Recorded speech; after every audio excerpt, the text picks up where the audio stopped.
dhammaan waa wada salaamantihiin dadka ka soo qayb galay xafladan wanaagsan waxaan u mahadnaqayaa dadkii soo qabanqaabiyay aniga hayga reebin waxaan ahay dadka ku dhaqan ama jaaliyada reer Toronto ayaan ahay waxaan ku soo dhaweynayaa wasiirka koowaad wasiirka koowaad ahna wasiirka tamarta مدن عبد الواحد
بسم الله الرحمن الرحيم.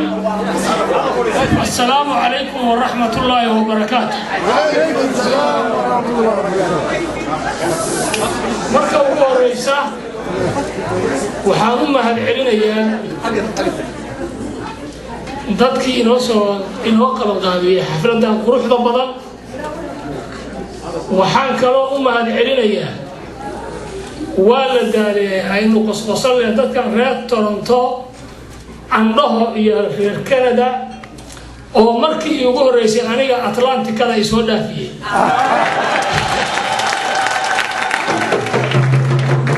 حقيقي عاد يا قلبي يقول حاوسو شيتي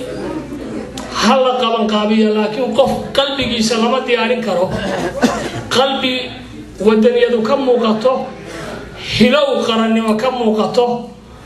عدنا إما تقانو إني تقانا ويرتهاي وحال يقصوا دوينا يا وعلن كابلوغا إذا لحو يدران قراني أو إذن كجرة وحال دبا هذا الانتي هل كان لغي يريبا إنه غفرا لكن وحال لحظة وحاوي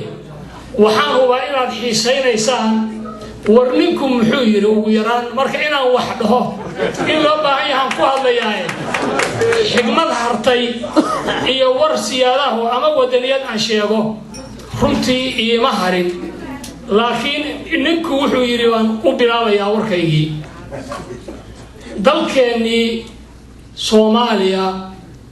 أو نكسنابا حوغا يركشكينيا رمتي دلكني سيدي أنتي هل كان جوكتي أي حسيسي waddankeennii waa la burburiyey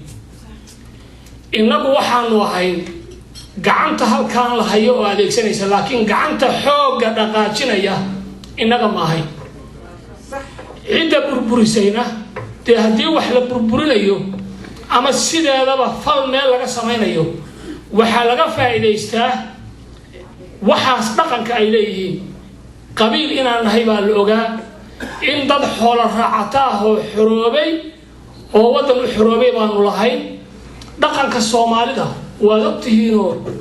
lahaasho guud kuma jirto bal hadalka dib ugu noqda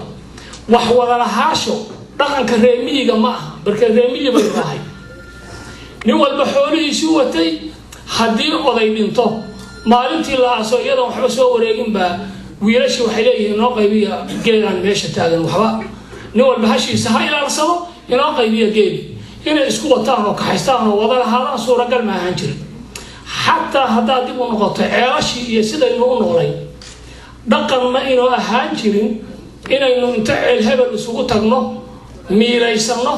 miyir iyo qabow ku cabno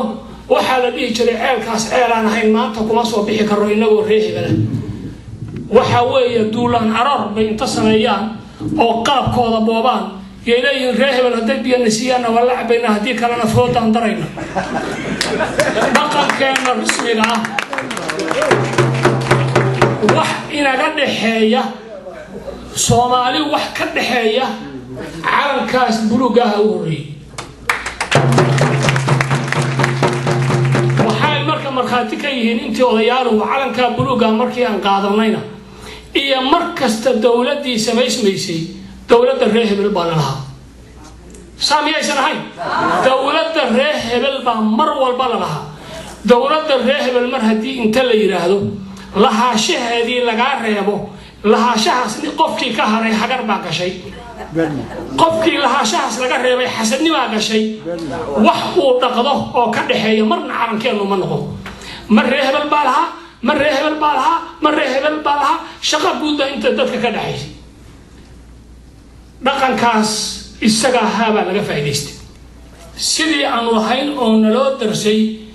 oo qabiilka ahaabaa naloo howlgeliyay qabyaaladii markii ay socotay oo timidna oo la dirirayna qabiil walba meel buu fariistay qabiil walba meel buu fariistay nin qabqable la yiraahdo yaa hor istaagay qabqable